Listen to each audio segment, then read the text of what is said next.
El siguiente programa de opinión contiene elementos de lenguaje, salud, sexo y violencia que pueden ser escuchados por niños, niñas y adolescentes sin supervisión de sus madres, padres, representantes o responsables. RCR presenta Buen Provecho, una producción nacional independiente con certificado número 22388 para dar cumplimiento al artículo 14 de la Ley de Responsabilidad Social. A partir de este momento, los invitamos a formar parte de esta mesa donde se componen y descomponen los problemas del país.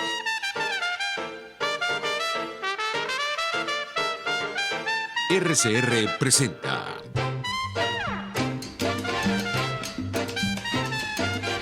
Buen Provecho con Thaís Peñalver.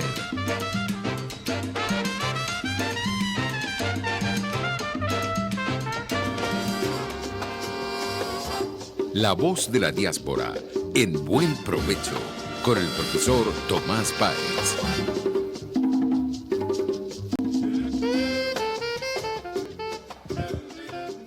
Buenas tardes, querida audiencia. Este programa, este nuevo encuentro de La Voz de la Diáspora en Buen Provecho, llega a ustedes gracias a la Dirección General de Jaime Nestares, de la estación, por supuesto, de Jaime Nestares, la gerencia de producción de Wilitza Arcaya, en la producción Carlos Lara Blanco, en los controles César González y en la conducción Thaís Peñalver y este servidor Tomás Páez. Bueno, esperábamos hoy nuevamente a Thaís en el programa. Y bueno, nos seguimos perdiendo sus editoriales. De todas maneras, a través de sus artículos, los últimos han sido realmente contundentes.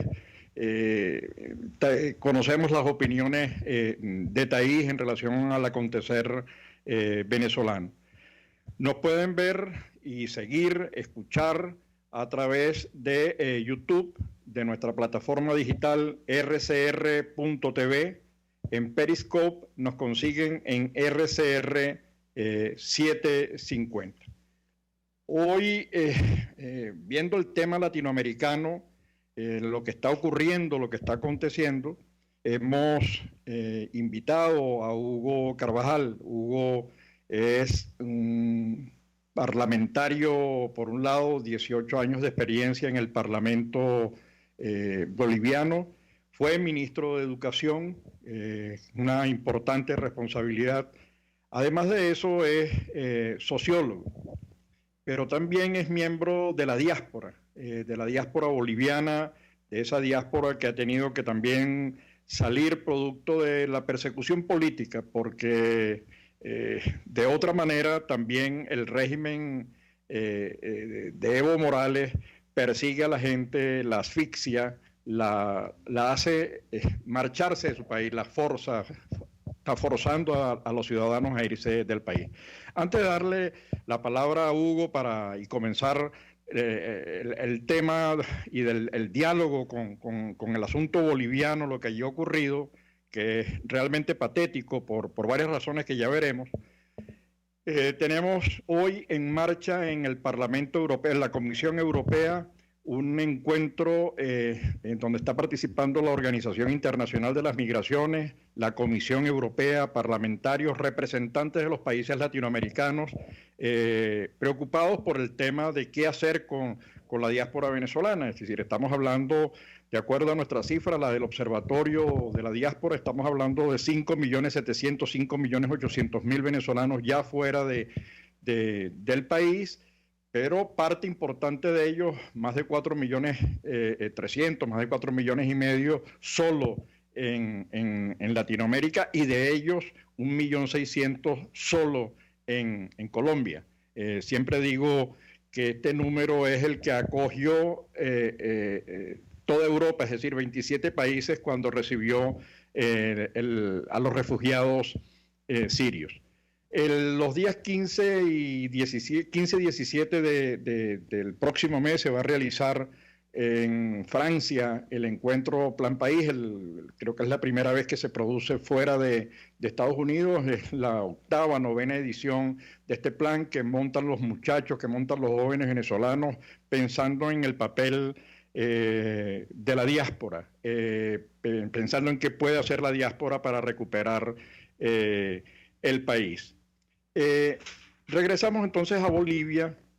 Evo Morales, quien además se burló de la decisión a la que él se sometió cuando solicitó la reelección burlando la Constitución, y el pueblo boliviano le dijo no.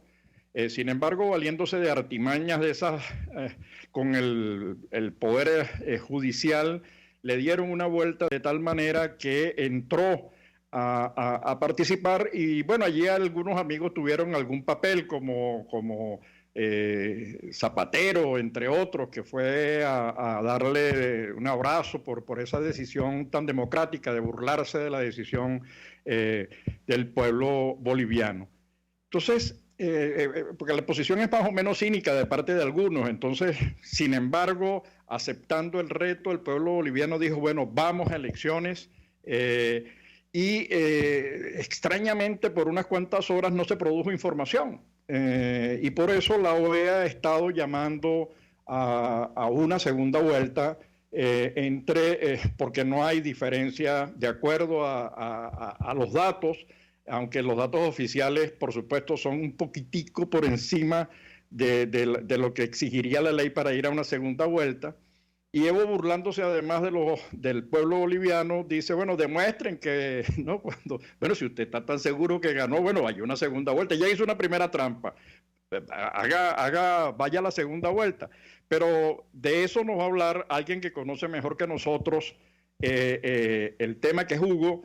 Solamente antes de darle la palabra, es la importancia de estas alianzas, de las diásporas en el mundo, del trabajo conjunto, porque la democracia hay que defenderla todos los días. Hugo, bienvenido y gracias por cedernos tu tiempo para conversar sobre este tan importante tema y de tanto impacto en la región.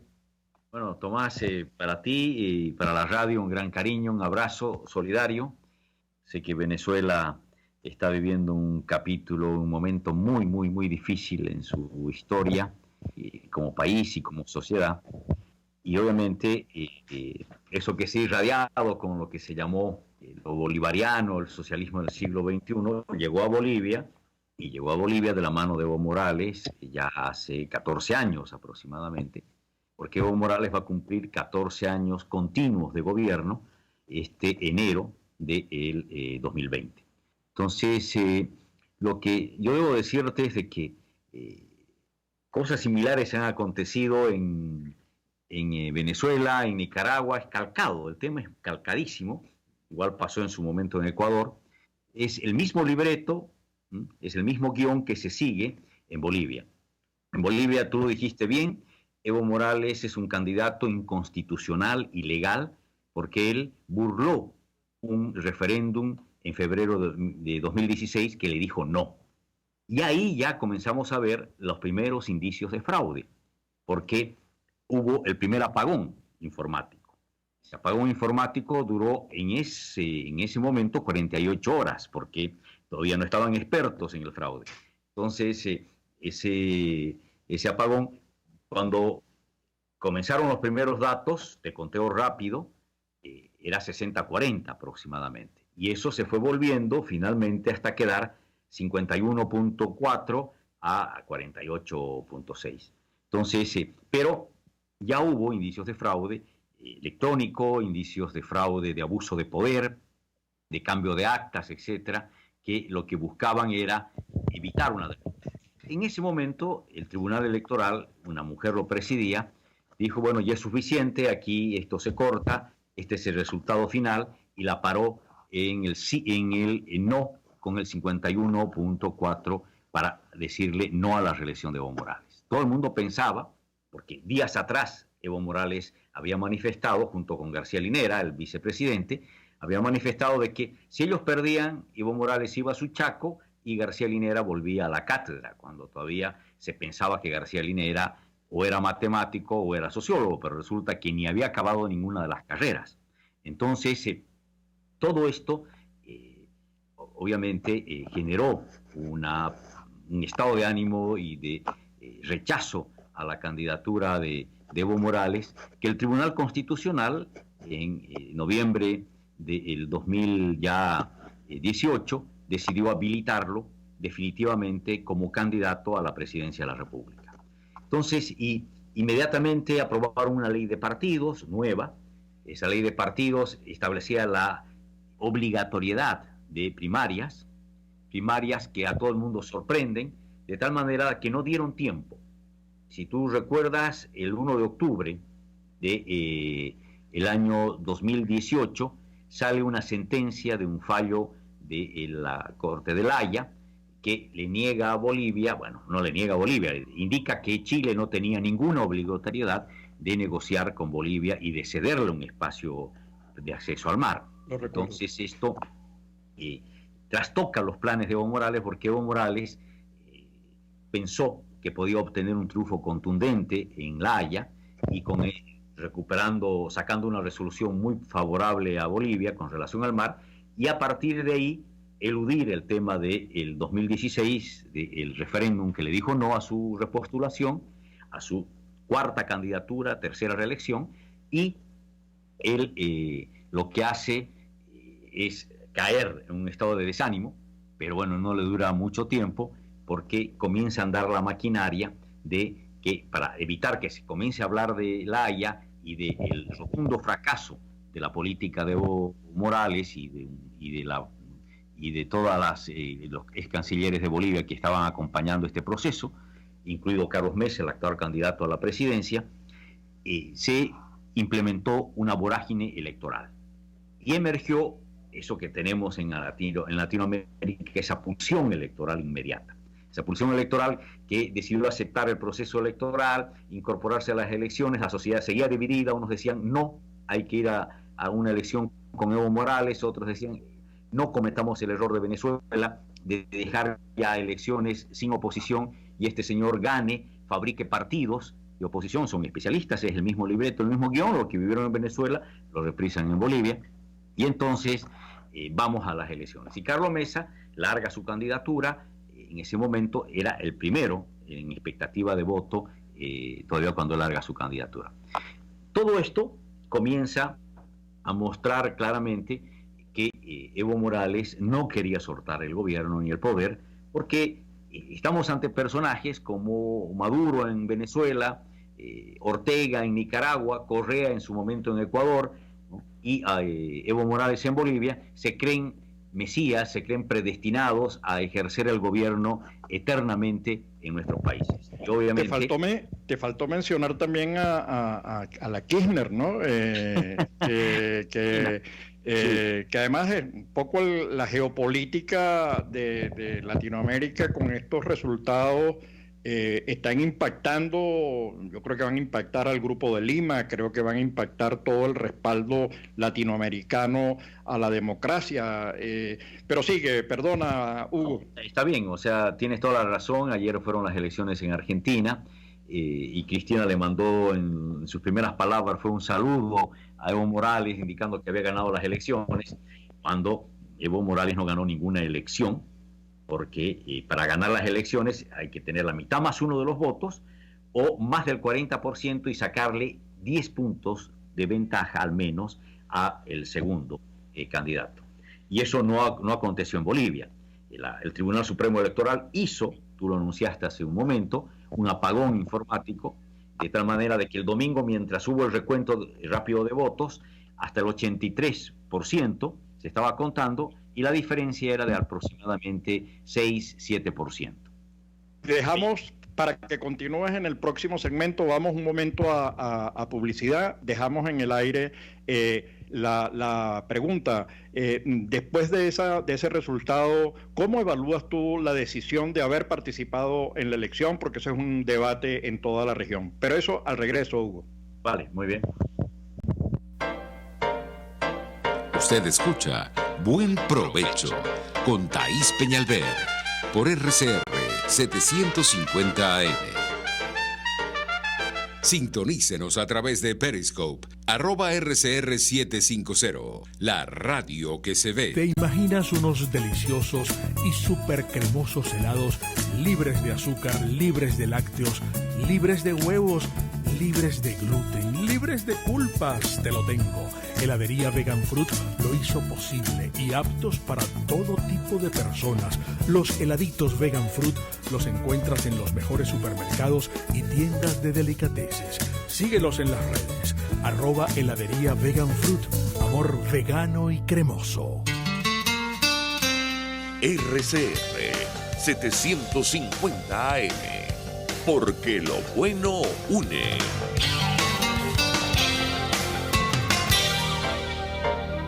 Los grandes temas se debaten en la mesa. Buen provecho. Con Thaís Peñalver, @RCR750.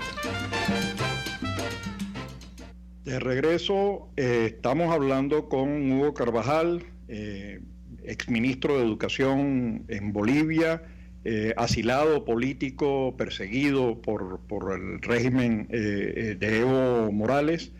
Y quedamos hablando de la última del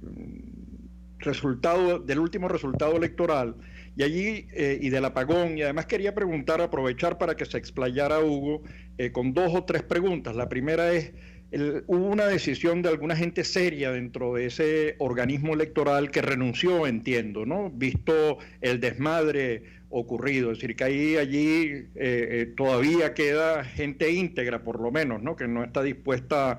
La segunda cosa es la importancia que tú le asignas a el tema de la participación electoral en este momento. Tú evalúas esto como una derrota, como un éxito. ¿Cómo evalúas tú este resultado? Pero después aprovecharía para conectarlo con otro tema, que es la necesidad de las alianzas entre las diásporas. Es decir, la idea de que la democracia es frágil y necesitamos defenderla de tantos enemigos que los estamos viendo, que se han expresado en Ecuador, que se han expresado en Chile, que se están expresando también en algunas otras regiones. Hugo, por favor. Ya. Bueno, mira, decirte de que lo que acontece en el país, con la renuncia de algunos miembros del Tribunal Supremo Electoral, renunció una de las vocales del Tribunal Electoral en Chuquisaca, que es la capital jurídica de la República, en Sucre, renunció un vicepresidente del Tribunal Supremo Electoral, indicando que no estaba de acuerdo con lo que significó el cambio de tendencia en el recuento electoral después del apagón informático, aunque él no dijo que había fraude, dijo que había algunos problemas técnicos, etc.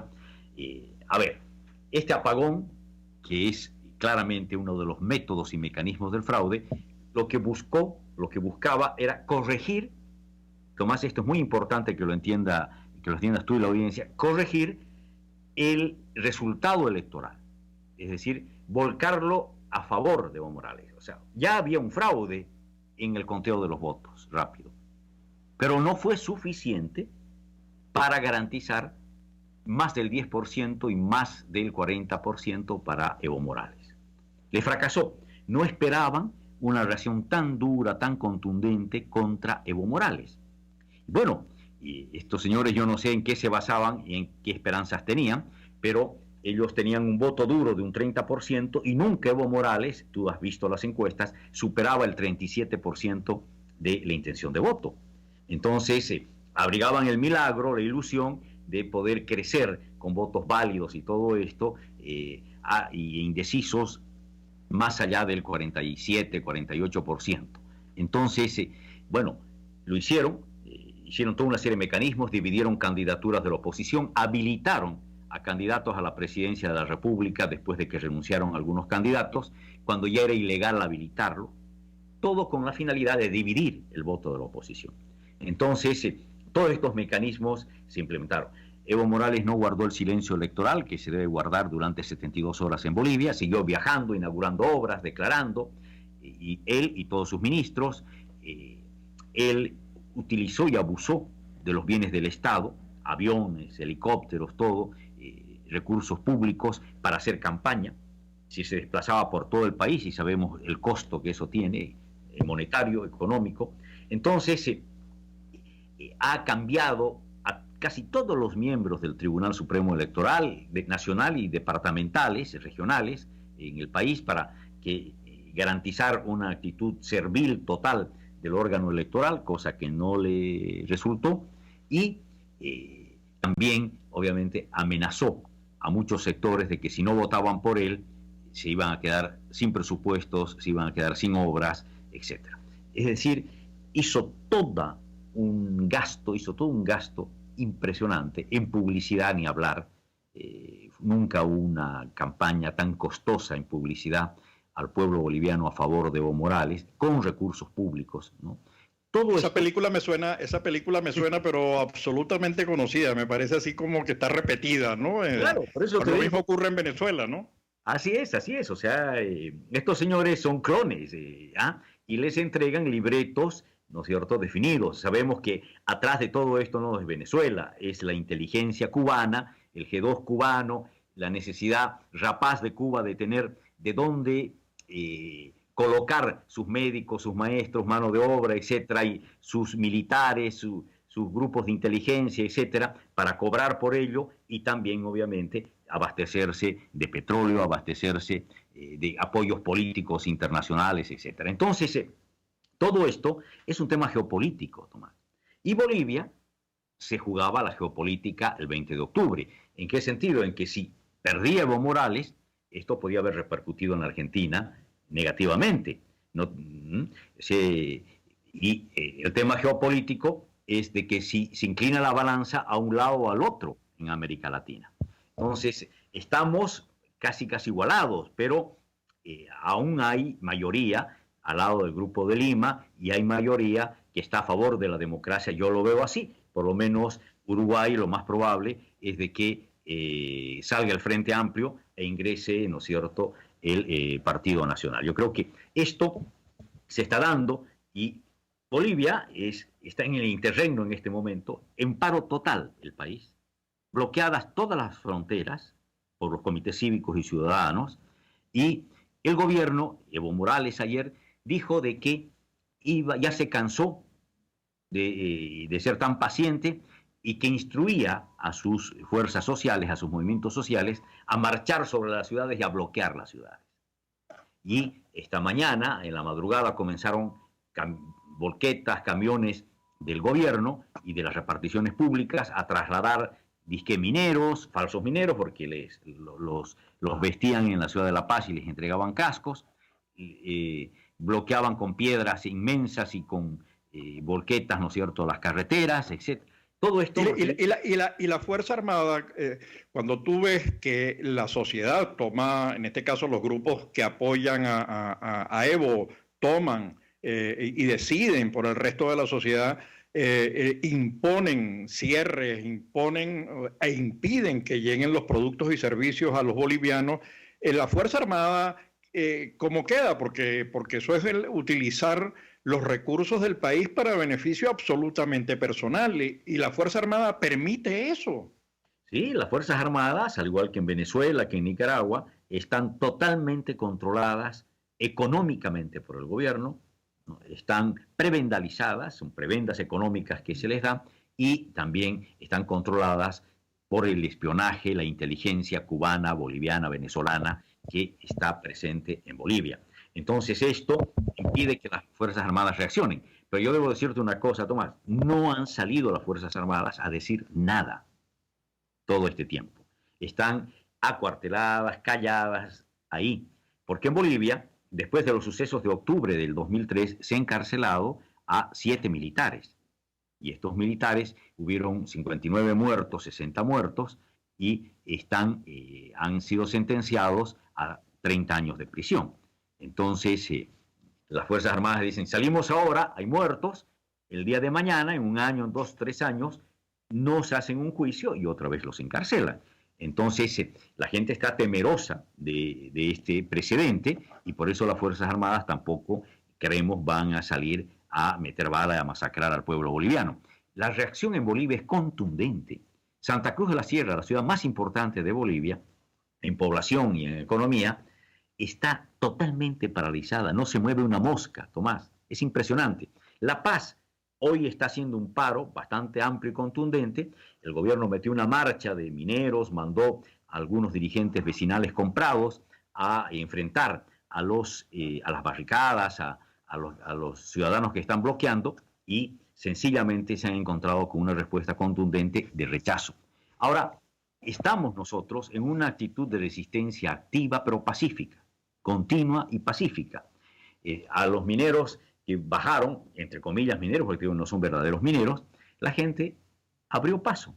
Pasen, o sea, no se enfrentaron ellos ni con piedras, ni con palos, ni nada. O sea, ellos tiran dinamitas, provocan. La gente incluso les aplaude, irónicamente, o algunos lo silban. Es decir, no están logrando la confrontación que estaban buscando, que están buscando, y que Evo Morales... Es decir, que no son camisas rojas, pardas o negras digamos, son grupos de apoyo, pero no cumplen, no tienen el papel agresor, ¿no? O sí, esos grupos, digamos, que son paramilitares, porque tienen además el respaldo y el llamado del propio Poder Ejecutivo para movilizarse y trancar el país, al que ellos deberían garantizarle paz, tranquilidad, la movilidad de productos, bienes, personas, servicios, etcétera. Vamos, es que suena... horrible, porque es el uso y abuso de los recursos del Estado para campaña electoral, para hacer las inversiones e inauguraciones cuando están en campaña, pero además utilizar los propios grupos que deben estar financiados, porque deben ser grupos que se mueven cuando el poder lo decide, ¿no? O cuando el poder... Entonces deben ser grupos pagados, ¿no? Como en Venezuela los colectivos, o lo eran los camisas negras y pardas en el caso del movimiento fascista, totalitario. Por cierto, hago una digresión, el comunismo fue declarado enemigo de la humanidad en una reciente decisión del Parlamento y de la Comisión Europea, así como denunciado el nazismo y el fascismo, por supuesto también el comunismo como ideología inhumana, por decirlo menos. Pero perdona, Hugo, porque fueron elecciones, Mesa demostró tener un inmenso poder, capacidad de convocatoria. Inmediatamente los otros dos candidatos perdedores se sumaron a Mesa, le dijeron, y ya con eso era suficiente como para ganar las elecciones por parte de Mesa. Entonces, ¿cómo va a quedar la película después de esto?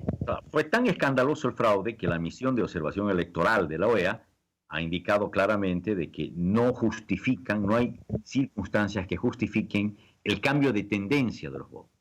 El gobierno decía, es que aún no han entrado los votos de provincias, del campo, y ahí nosotros somos mayoría. Falso, se demostró de que ya habían entrado todos los votos del campo, donde ellos hicieron fraude, ¿sí? Entonces, y los que entraron después del apagón eran datos, resultados de las ciudades con actas alteradas, porque el mecanismo es que tú sacas una foto al acta y la envían al centro de cómputo, ¿sí?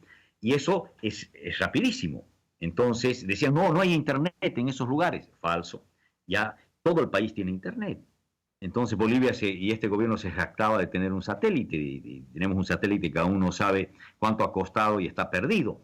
Pero todo el país tiene igual internet. Venezuela, me llama la atención. Venezuela tiene 2 satélites y no sé dónde están tampoco. Oye, pero la cosa es imitación total. Sigue, perdona, bueno, que me llamó mucho la atención el tema de los satélites. Hablar porque estamos casi en lo mismo. Y un ingeniero en sistemas, apoyado por también la Universidad Mayor de San Andrés, que es pública en Bolivia, la Universidad de La Paz, ha aprobado cómo se hizo el fraude.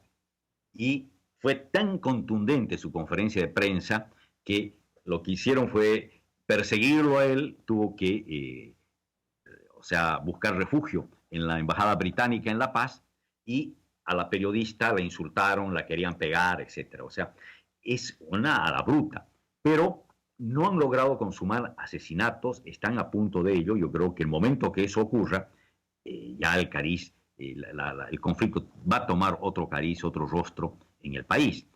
La gente no quiere responder a la provocación de estas hordas el MAS de Evo Morales, que salen a provocar, les abre paso, que pasen, que vuelvan, ningún problema.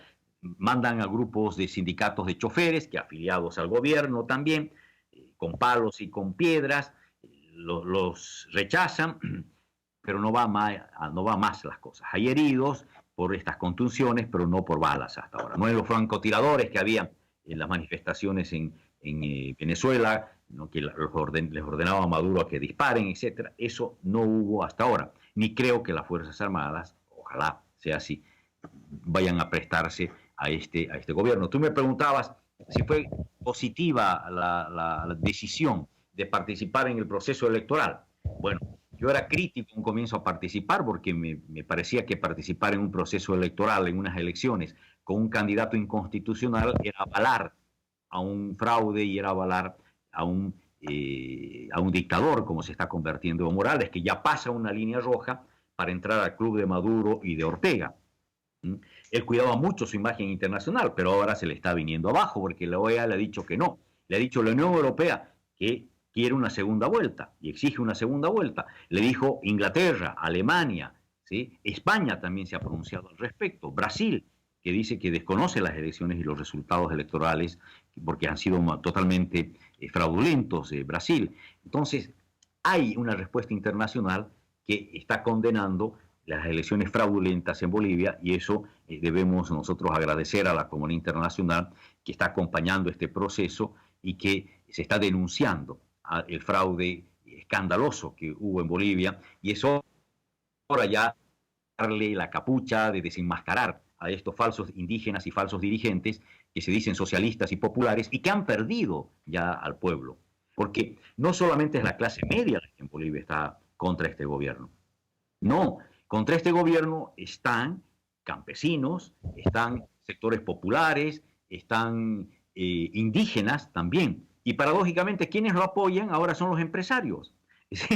Los empresarios que han hecho mucho dinero, empezando de Repsol en España, ¿no es cierto?, a los empresarios de Bolivia que han hecho mucho dinero con este gobierno y este gobierno les ha garantizado miles de negociados. Hugo, de lo que has dicho, todo importante, pero hay una cosa que me queda para la reflexión sobre el tema venezolano. Tú dijiste, al principio yo veía con una cierta preocupación el hecho de participar en las elecciones porque era reconocer el golpe de Estado que ya había dado Evo, además con el aval, me importa reiterarlo, de algunos de sus amigos internacionales como Zapatero, pues, ¿no? Que en vez de pronunciarse a favor de la ley, bueno, apoyó a su amigo, lo fue a visitar, etcétera, habiendo burlado la ley. Entonces tú dices, yo tenía resistencia, porque eso era jugar en el campo y sin embargo, hoy tu evaluación es distinta.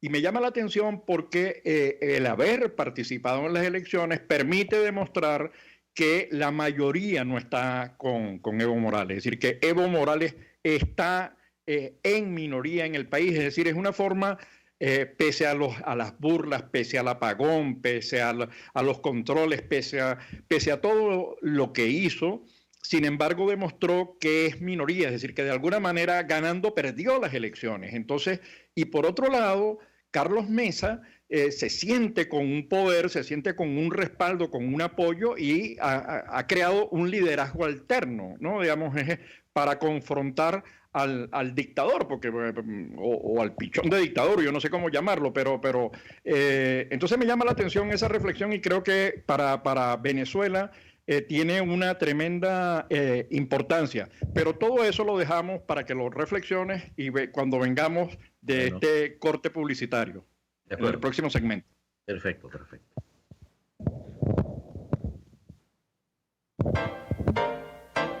Usted escucha Buen Provecho con Thaís Peñalver por RCR 750 AM. Puedes seguirnos en nuestras redes sociales. En Twitter, @RCR750, la radio que se ve. En Arnamar contamos con una muy extensa gama de productos cosméticos de primerísima calidad para el cuidado personal de toda la familia. En Arnamar nos sentimos orgullosos de ofrecer tratamientos especiales para el cabello y para la piel tanto de adultos como de niños, bajo las más estrictas normas internacionales. Y en Arnamar siempre estamos innovando para satisfacer las exigencias de la calidad de vida de hoy. Arnamar Cosméticos, toda una vida dedicada al cuidado personal de la familia venezolana. RCR 750 AM, porque lo bueno une. Conéctese con nosotros en señal abierta o por rcr.tv, la radio que se ve. Y síganos en Twitter, @RCR750. Y buen provecho.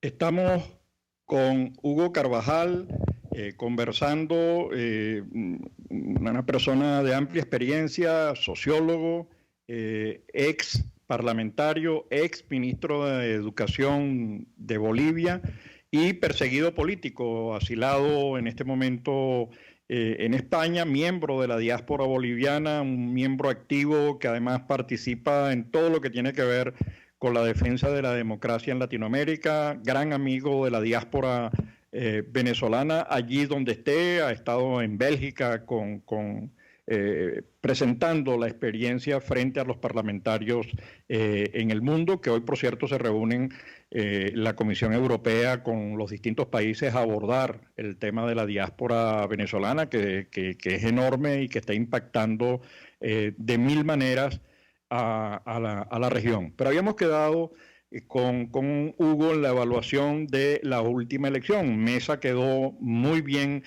parado, también parado, que ha logrado desnudar al totalitarismo de Evo, digamos, el afán totalitario, ¿sí? de querer controlar, de querer permanecer en el poder por estar en el poder, y comentábamos acerca del papel de las elecciones, cómo lo veía él, y yo aprovecho entonces para agregar una nueva pregunta, que es, ¿ve posibilidades, Hugo, de una nueva, de una convocatoria, una segunda vuelta? ¿Cómo ve a partir de este momento los próximos pasos de los demócratas bolivianos? Bien, gracias, Tomás. Decirte, mira, lo siguiente. Efectivamente, yo era un crítico, pensaba que no debía armarse, no debía participar, las fuerzas políticas no debían participar en el proceso político electoral convocado por el régimen de Evo Morales.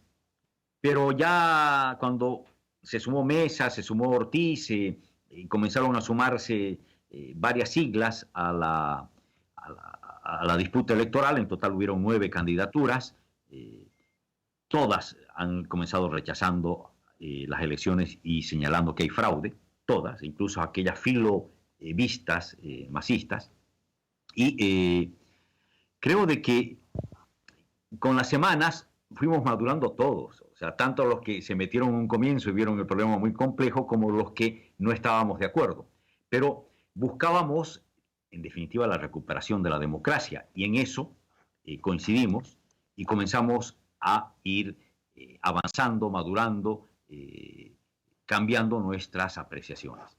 Hasta yo en ningún momento me opuse a ninguna candidatura, es más, les dije a todos los que participaban que estaba dispuesto a cooperarlos y apoyarlos, pero no me parcializaba con ninguna fuerza política, y así lo hice. Apoyé a quien me solicitó apoyo y ayuda. Entonces, estuvimos y vi que se desarrolló la campaña, carente total de recursos económicos y de publicidad, los candidatos de oposición.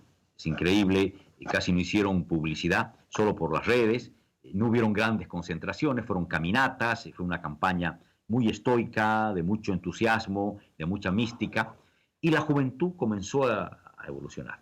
Ahora, Bolivia no solo son los candidatos y los partidos políticos, hay una gran presencia de plataformas ciudadanas y de un elemento que ha renacido desde hace unos 6 meses, que es el Comité Cívico de Santa Cruz.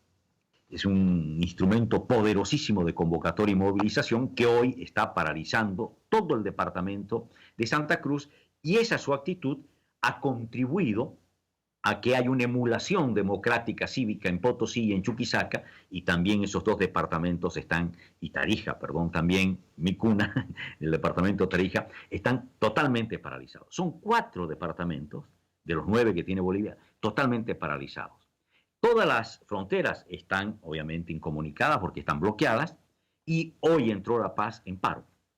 Hoy entró La Paz en paro, también Cochabamba en su gran movilización, y bueno, después están Oruro, Benipando, pero que ya no tienen la misma importancia porque están muy aislados, especialmente Benipando, del resto del país. Pero decirte de que esta evolución cívica, esta gran participación de las plataformas ciudadanas, esta gran acción de las universidades, la emergencia de los jóvenes, comenzó a despertar un espíritu democrático realmente que a todos nos ha asombrado. Nos ha asombrado porque comenzó con una organización muy de células pero naturales en la sociedad, ¿sí? Es decir, exalumnos de colegios, médicos, fraternidades de grupos de bailes folclóricos, tanto en Bolivia como en el exterior. También los comités cívicos, los comités pro intereses, así se denominan los comités cívicos, las mujeres comenzaron a organizarse, jóvenes, núcleos estudiantiles diversos, en fin, o sea, fue los indígenas que no estaban con el gobierno y no están con muchos con el gobierno, y todo esto comenzó a ser un gran movimiento ciudadano que adoptó una actitud muy práctica. ¿Cuál era mi temor y el temor de muchos? De que Santa Cruz, con el gran poder electoral que tiene, porque es el lugar que más población tiene, más que La Paz, rechace a Carlos Mesa porque había históricamente el recuerdo de que en el gobierno de Carlos Mesa no se habló bien del departamento de Santa Cruz. Pero el departamento de Santa Cruz demostró una madurez democrática, cívica, de participación, que le dio, fue muy práctico. El ciudadano cruceño dijo, bueno, Mesa me hizo esto, no lo olvido, pero yo quiero que se vaya Evo Morales, y la mejor manera que se vaya Evo Morales es votar por Mesa. Incluso no votaron por su candidato de la región, y todo el voto se concentró naturalmente, espontáneamente, obviamente con esta gran capacidad de comunicación de estos núcleos y estos vasos comunicantes que te hablé hace un momento, se concentró en Carlos Mesa, a tal punto que el 66% de la ciudad de Santa Cruz, el 66%, algo inédito, votó por Carlos Mesa. Este es un ejemplo a tomarlo en cuenta y que muestra que Bolivia tiene una sociedad con redes naturales de comunicación y de organización que es poderosa. Hugo, nuestra audiencia se estará preguntando, y bueno, la diáspora venezolana, ¿cómo es eso que estamos hablando de Bolivia? Bueno, estamos hablando de otra diáspora, con otra diáspora, que además nos hemos acompañado mutuamente. Hace 2 o 3 días en Callao hubo una manifestación de los bolivianos en Madrid, pero ha habido otras manifestaciones en todo el mundo. Y yo creo que además queda una importante lección de toda esta experiencia latinoamericana. Por un lado, los gobiernos se comunican, digamos, las relaciones y las defensas, los juegos que ha hecho el gobierno de Evo en la OEA, en contra de las decisiones de los demócratas o en Naciones Unidas, etcétera. Más lo que acaba de decir la Kirchner felicitando a Evo, como demostrando pues que allá hay otro presidente aliado. Digamos, esas redes internacionales nosotros tenemos que aprender a construirlas, y además las hemos venido construyendo desde la base, y los problemas son parecidos y las estrategias son similares, y yo creo que además estamos tocando el punto electoral que tanta discusión genera, que tantas polémicas y tantos frenos crea frente al fraude, frente al abuso del poder, frente a todas las maniobras de los consejos nacionales electorales, de gente que de verdad yo no sé si pueden cargar sobre sus hombros todo el daño que han ocasionado. Pero por eso, un poco para aclararle a toda nuestra audiencia en Venezuela y en el mundo, ¿Por qué este diálogo con Bolivia? ¿Por qué esta intención y este interés en hablar con Bolivia? Pero le vamos a dejar a Hugo para que vaya pensando en el cierre. Yo creo que ahí tenemos que ir pensando en qué cosas podemos hacer, cuáles son las líneas de trabajo futuro, pero eso al regreso en nuestro próximo segmento. Nos quedan unos pocos minutos, Hugo. Muy bien. Análisis, opinión, entretenimiento y mucho más. Escucha Buen Provecho con Thaís Peñalver por RCR 750 AM. Puedes seguirnos en nuestras redes sociales. En Twitter, @RCR750, la radio que se ve. ¿Buscas cauchos para tu carro, camioneta, picote o camión? Acércate a la Cauchera Fran Luis, donde tienen el que buscas al mejor precio y con insuperables promociones. Cauchera Fran Luis al final de la Avenida Baral, pasando la estación de servicio, teléfono 0212-481-1752. Cauchera Fran Luis, tu mejor opción. Pluralidad contigo. Respeto contigo. Responsabilidad contigo. Libertad contigo. Estamos contigo y punto. De lunes a viernes a la 1 de la tarde. Contigo. Solo por RCR 750 AM. Porque lo bueno une. Los grandes temas se debaten en la mesa. Buen provecho. Con Thaís Peñalver, @RCR750. Seguimos hablando con Hugo Carvajal, que nos ha cedido su espacio, nos ha dado su tiempo, exministro de Educación en Bolivia, sociólogo, miembro de la diáspora boliviana. Hugo, nos quedan unos pocos minutos. Creo que para los venezolanos es importante la experiencia, ese debate que hubo y que además lo viviste tú personalmente, entre no participar en las elecciones y participar en las elecciones y ver el número, ver un resultado muy consistente de un número que le ha dicho a Evo, no te queremos. Digamos, la sociedad, la mayoría se pronunció en contra de Evo Morales y todos los candidatos que quedaron con pequeños porcentajes que sumados al decidieron sumarse al de Mesa, con lo cual ya se garantiza una mayoría enorme. Entonces, nos quedan unos pocos minutos, así que por favor, dinos tus últimas reflexiones en relación a este tema. ¿Viene la segunda vuelta? ¿No viene? ¿Qué pasa si no viene? Para ir cerrando esto y la relación de las diásporas a futuro. Perfecto. Mira, y con relación a la segunda vuelta, esto ha sido planteado como recomendación por Naciones Unidas también, por la OEA, por varias naciones, incluso por la Unión Europea. Creo de que esto ya ha sido superado, porque tenemos lastimosamente organismos internacionales que son muy lentos con relación a la dinámica que tienen nuestros procesos en Sudamérica, en Latinoamérica, ¿no? Y también estos organismos internacionales reaccionan después de mucho tiempo y no han mostrado eficacia hasta ahora. Mira lo que ha hecho la OEA en sus informes con relación a la dictadura de Maduro. Sin embargo, Maduro está aún campante, tiene muchos bloqueos internacionales de su imagen, todo lo que quieras, casi nunca salió de Venezuela, creo, excepto a China y a Rusia, países nada democráticos, pero creo de que no ha mostrado eficacia como en el pasado, tanto la OEA, Naciones Unidas o la Unión Europea.